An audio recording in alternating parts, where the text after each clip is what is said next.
Hey, what's going on YouTube? It's Pyromancer here. Today I want to talk to you about Argos. Not the planet, but the actual Titan from within it. But before we can even go there, we need to throw out a few facts about the next WoW expansion, the Battle for Azeroth. There have been many people out there using the old Kalimdor map, along with the placement of Zandalar and Kul Tiras in Battle for Azeroth, to determine the current location of N'Zoth's prison, allegedly. Looking at the maps here, you can see that N'Zoth's prison is right between Kul Tiras and Zandalar. Ulduar was directly connected to Yogg-Saron's prison, which I don't think is as big as we think. I've read through the descriptions in Chronicle Volume 1, and it seems that we may have misinterpreted their size. While they were large, for Yogg-Saron to allegedly be the size of Northrend seems a bit far-fetched, considering all four old gods were sharing one continent, and frequently warring with each other. However, the more powerful they are, they may grow in size, so who knows? Let's move on. Zandalar houses Uldir, a Titan testing facility we learned about at BlizzCon 2017. It is possible it's connected to N'Zoth's prison. He was the weakest one after all, right? According to Xal'atath, why not test on the weakest one so you don't overwhelm yourself? Unfortunately, the Titans got into a bit of trouble and had to seal the facility off because they done goofed and created Gahun, some type of horrific blood god. There's only one seal of the original 3 remaining on the entrance to Uldir, according to reports from interviews with Blizzard employees. That's apparently some type of spoiler, but I haven't fully figured out the symbolism there quite yet. Let's talk about Argos now. Argos is a Titan of death, something the trolls have always been very in touch with.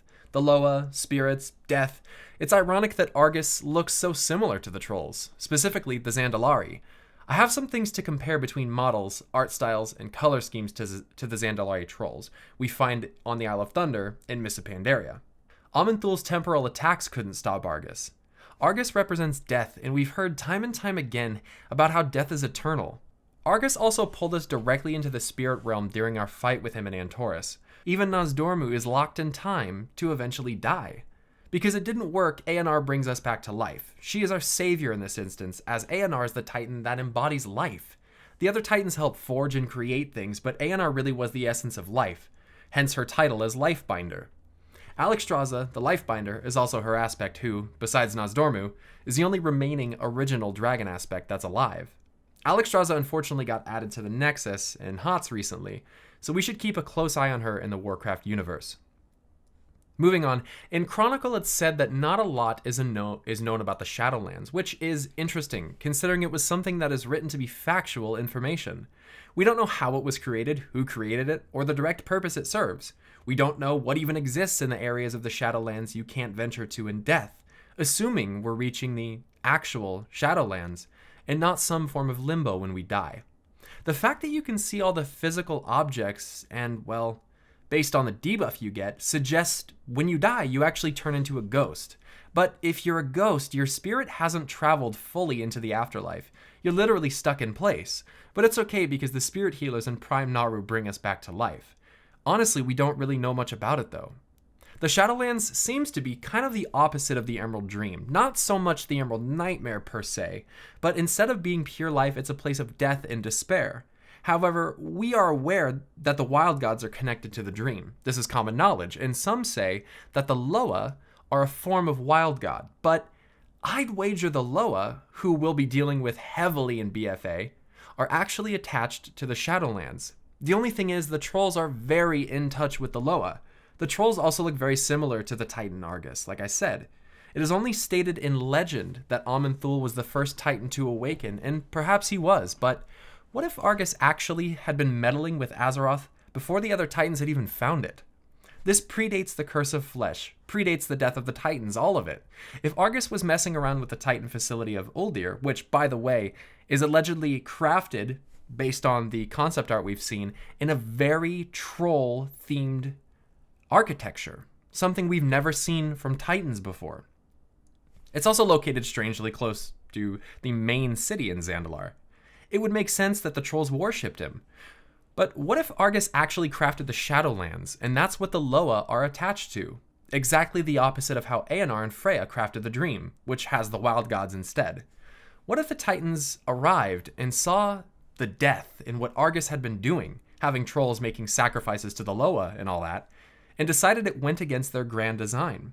What if the Titans, given that they clearly possess free will, decided that death and uncreation wasn't something they wanted as a part of their pantheon?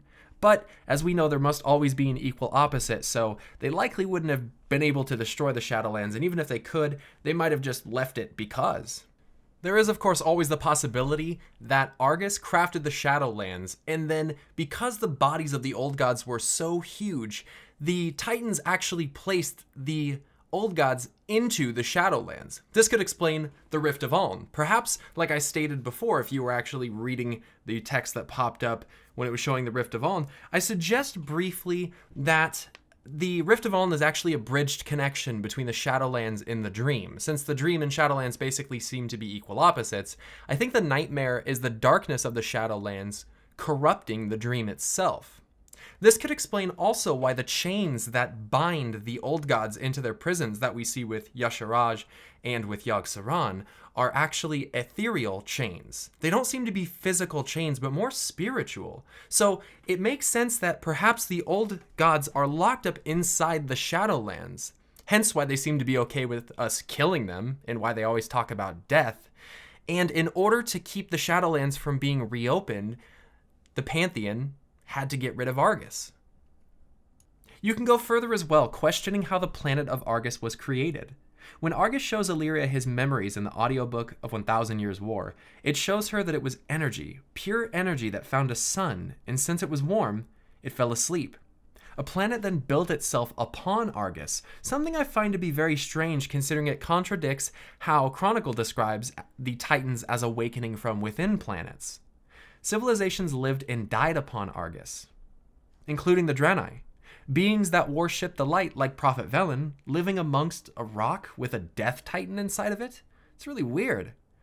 Then it describes that they came to resurrect their souls. He was bound in chains of Fel and broken. This could have been the Legion in Sargeras, and it most likely was, but perhaps it was the Pantheon. Maybe the chains were chains of life. Maybe they were trying to change Argus into something different. Or maybe the Pantheon sought out Argus in order to have their souls reborn, as we know that he has a direct correlation to the spirit realm and seems to have been reviving the souls of demons on behalf of Sargeras for quite some time. However, keep in mind, the demons were originally regenerating from the Nether, according to Chronicle. So, Argus actually isn't the reason the demons come back, but it seems that Sargeras has been using him for that reason more recently.